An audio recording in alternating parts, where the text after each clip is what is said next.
We took some of these data from the human study, went back to the lab and tested in a mouse model what happened there. In this mouse model, so to speak, we called it, these animals are getting liver cancer. It's in their genes. It's a group of mice that automatically get liver cancer if you start feeding them stuff. And in any case, we found that the higher the consumption of animal protein in these mice, that's when the liver cancer formed. If we decrease the animal protein down to what is normally used for good purposes, no liver cancer.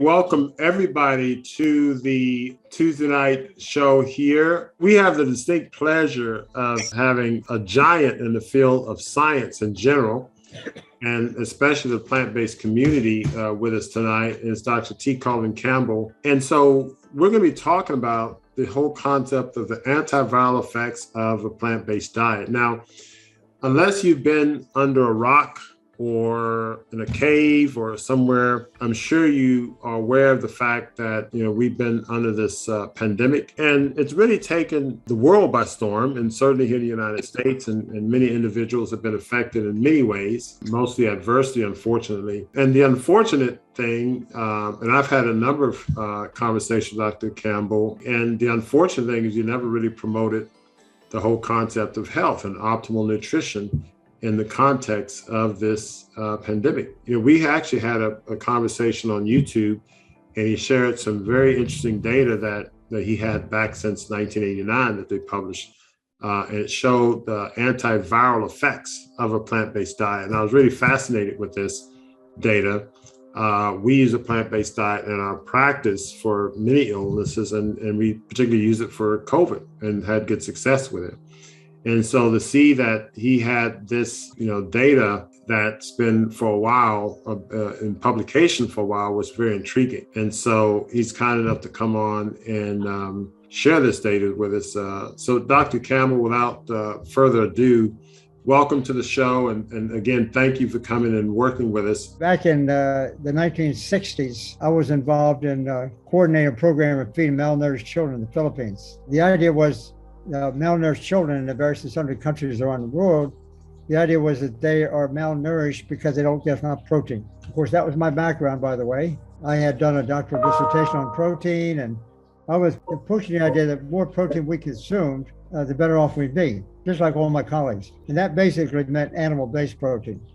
In any case, what I saw in the Philippines, surprisingly, after I'd finished my graduate school, I was at another university, Virginia Tech, actually. And in the Philippines, I came across some information that suggested that the children, there were some of them got liver cancer. And the ones that got liver cancer, not many, but they seem to be coming from the families that were consuming the most protein. It's really crazy.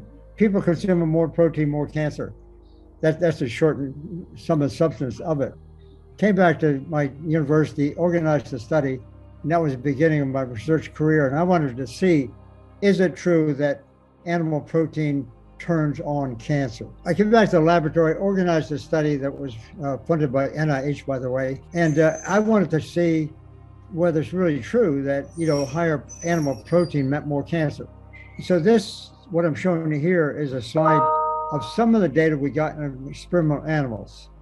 We could actually, in experimental animal setting, these are rats, they get exposed to a carcinogen that gives rise to liver cancer. And so you feed them different levels of protein. And here's what we saw. I'm going to show you just one of about 50 of them. Over the first 12 weeks of the cancer growth, feeding them 20% protein. What that means is 20% of total calories. That's on the high side. And this is basically an animal protein-based diet. So we feed them the higher levels of protein, we get this cancer growth. See how it's increasing over 12 weeks? Yes. Then we feed them 5%, no growth. In spite of the fact that in both cases, these animals started out from the same starting point. They both had the same genetic background. So the 20% protein turned on cancer, the 5% did not. So this is on the high side, this tends to be on the low side. So then we did something more, I'll show you quickly here. I wanted to see if, in fact, we switched the diet back and forth, like 20 to 5 and so forth, whether we could affect it. And we saw something pretty spectacular. If we fed 20% during the first 3 weeks, okay, they're going up that line there. There's the score right there. When we switch them to 5%, turns it off. 20% back on, 5%. I mean, this is pretty spectacular. And so I was reluctant to believe this stuff, that the high animal protein causes cancer. As I said, I came from the farm. I did all that background. So for me, this is a bit of a shocker. Anyhow, I got to a point eventually, this was from the late 70s on into the 90s, learned a lot of things. And that idea about animal protein turning on cancer, that to me suggested, well, maybe this works someplace else too, other diseases. Maybe it's just not animal protein itself. So I went through all those kinds of studies and finally came to the conclusion that this diet wasn't just specific for animal protein. It was actually animal food versus plant foods. And one of the things I could say about this in a general way, as people tend to increase their consumption of animal food, they decrease their consumption of plant food, okay? So the effects that we tend to see in a normal human setting is a combination of consuming animal food, which got animal protein, and not enough plant food. Plant food's got good stuff. Plant food has all the good antioxidants and carbohydrates and so forth and so on. So it's a combination of things. Finally got to a point when I'm suggesting that all this information here showed this nutritional effect is very broad, involves lots of diseases. For starters, it's not just one nutrient. Very fast. And as I say, Dr. Montgomery can tell you better than I can tell you even, but it turns out when you put people on this kind of diet, let's say they got a health problem, you can see results beginning to occur within, 1 to 2 days. Like cholesterol in the blood starts to drop and sugar starts to drop for diabetics and so forth and so on. So it's a very broad effect, a very fast effect. And if we maintain the diet, and that's key, the whole food plant-based diet treats a variety of illnesses and disease with no side effects, essentially no side effects, which is exactly the opposite of what we do, most of us in the country. We tend to eat the wrong food. We get sick. You know, vast majority of people over 60, 70 or so, they got serious diseases like this, and they're in trouble and they have to rely on drugs. This is exactly the opposite in many ways. If one takes a nutritional approach, they can pretty much stay away from drugs. Now, I'd make note of something. Most of these diseases that had been studied in the past, not in reference to the whole food plant-based diet, it just so happens they got results that supported the idea. And the researchers who were doing this prior to that time, they didn't think of a whole food plant-based diet, but nonetheless, the results they got addressed all these things here. So these are all, we call them degenerative diseases for the most part. Cancer, cardiovascular disease, multiple sclerosis, not kidney stones, but kidney cancer at least, osteoporosis, diabetes, so forth. And so I just posed a question here. Here's all this stuff here. When I put this together a few years ago, there's no viral diseases listed here. Mm-hmm. No viral diseases. So the question came up when the pandemic first came out a couple of years ago, a little over. I was just curious, just thinking about, I think we got some data from China. We did that study in China first in 1983, and then we did it again in 1989. So the data is from 1989 here.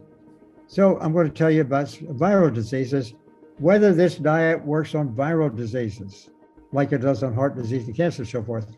There's a bunch of viral diseases, in case we've forgotten what they are. Some of them are pretty serious, obviously. HIV, AIDS, measles, hepatitis, so forth and so on. Common colds, we can live with that off and on. Flu, polio is serious, obviously. These are all viral diseases. Here's the question. Does this information apply to COVID-19? When I first heard this pandemic breaking over a couple of years ago, as I say, it occurred to me, maybe this COVID-19 thing might be addressed in that way. Oh, here's a quick summary of the China study itself that I'm talking about. On the lower right-hand corner here, there's a little map of a bunch of different diseases showing that, in this case, it's breast cancer. You see little red spots? Yes. Breast cancer is much more common in those places than other places. That's why we could do this study, because we had a chance to collect information in people living where there wasn't much breast cancer and other places where they had a lot of breast cancer. That's, as I say, one of the diseases we had was a viral disease. It's hepatitis B virus, a nasty virus. A lot of people haven't heard too much about it, but actually it kills in the neighborhood of 800,000 people a year. around the world, mostly in Africa and Asia, significant amounts too in the West, I guess. Listen to me here on this, how I'm trying to design it. This is a scheme. Here's a virus out here in the community, okay? Mm-hmm. Viruses come and go, we know that. We don't know when they're going to come, and they show up in the community, maybe in the air, maybe in the water, some other ways, but they're out in the community, the active virus. The active virus, we call it antigen, that's AG on it. So this is the antigen for the protein on the surface of the hepatitis. But anyhow, there's the active virus. It comes in and it lands on us in the human body. At that point in time, it doesn't cause any symptoms right away, but we can test positive for it. And that's where we get the idea of positive cases, test cases. When a virus comes in and it comes into our body, we can see whether or not we got it. Now it can either go to, let's say, it's got two ways to go. A virus can either on one hand do us dirty work, come down here, cause liver cancer, that's the symptoms. Or if we're lucky enough, we got a good immune system, that virus can be inactivated by forming antibodies. Okay, so this is true more or less for all viruses, whatever they do. They come in, they can cause their problems, or we can have some immune system ready to go and sort of deactivate the virus. So here's what we found. We had this set up here. So I'm going to ask the question here, what kind of nutrition favors virus, immunity up here, you see up here. So we had a lot of information on all kinds of nutritional factors to compare this, that, and everything else with that to see what might cause it to go that way. Here's the results that we essentially got. I'm just showing it once again, it's more or less the same scheme. The virus comes in, it's a live virus. Here it is in our body right here. What we found was that people consuming more plant-based foods, they're the ones that formed antibodies. The data that we had was really, really powerful. All of the data I'm telling you here was significant, a high level of probability. So it's the strongest data I think I've ever seen in my life. People consuming more plant-based foods, when they got the virus, seemed like no problem. They formed antibodies, and it was less antigen, more antibodies, and as indicated by all these different factors. Here's a bunch of protein things that cause the antigen to go down. Here's a bunch of protein things from plants that cause the antibody to go up. Here's what happens, though, however, people consume animal food. If they consume some animal food, in China, that's what we saw, they're the ones, the active virus went up, stayed up. It stayed up. Cholesterols went up, liver cancer went up, and they're the ones that got the liver cancer. And of course, people consuming some animal food in that study, they did not form antibodies. Now I want to show you what I stuck my neck out saying, what about COVID-19?